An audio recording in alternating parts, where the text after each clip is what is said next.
સુરતીઓના માનીતા પોંકની ગુણવત્તા ચકાસવા માટે તપાસ શરૂ કરવામાં આવી છે। ઘી, પનીર, ચીઝ બાદ હવે પોંકની ચીજવસ્તુઓમાં ભેળસેળની ગંધ। પાલિકાના આરોગ્ય અને ફૂડ વિભાગ દ્વારા 12 જેટલા સેમ્પલ લેવાયા હતા।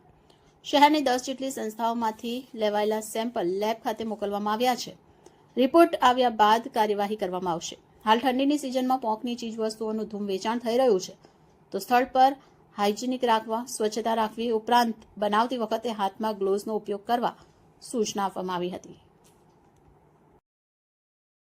Thakur food safety officer Surat महानगरपालिका deputy commissioner health and hospital साहेब श्री तथा आरोग्य अधिकारी साहेब श्री सूचना अन्वये चालू શિયાળાની સિઝનમાં પોંકથી બનતી વાનગીઓ જે કે પોંકવડા, સેવ વગેરેનું સૌથી વધુ ઉત્પાદન તથા વેચાણ થતું હોય એ પોંકવડા તથા સેવ બનાવતી સંસ્થાઓની સુરત મહાનગરપાલિકાના વિસ્તારમાં આવેલ Rander zone, Athwa zone, central zone વગેરેમાંથી પોંકવડા તથા સેવના નમૂનાઓ લઈ પૃથ્થકરણથી પબ્લિક હેલ્થ લેબોરેટરી ખાતે મોકલી આપવાની કામગીરી કરવામાં આવી છે અને જેના પૃથ્થકરણ અહેવાલ આવ્યાથી આગળની કાર્યવાહી કરવામાં આવશે। એ ફૂડ સેફ્ટી એક્ટ 2006 એ આગળની કાર્યવાહી કરવામાં આવશે।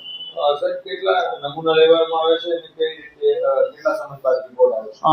આશરે 10 જેટલી સંસ્થાઓ તપાસ કરવામાં આવી છે અને 12 જેટલી નમૂનાઓ લેવામાં આવ્યા છે અને જેમ બને તેમ જલ્દી રિઝલ્ટ મેળવી લેવાની પ્રાયોરિટી આપવામાં આવશે।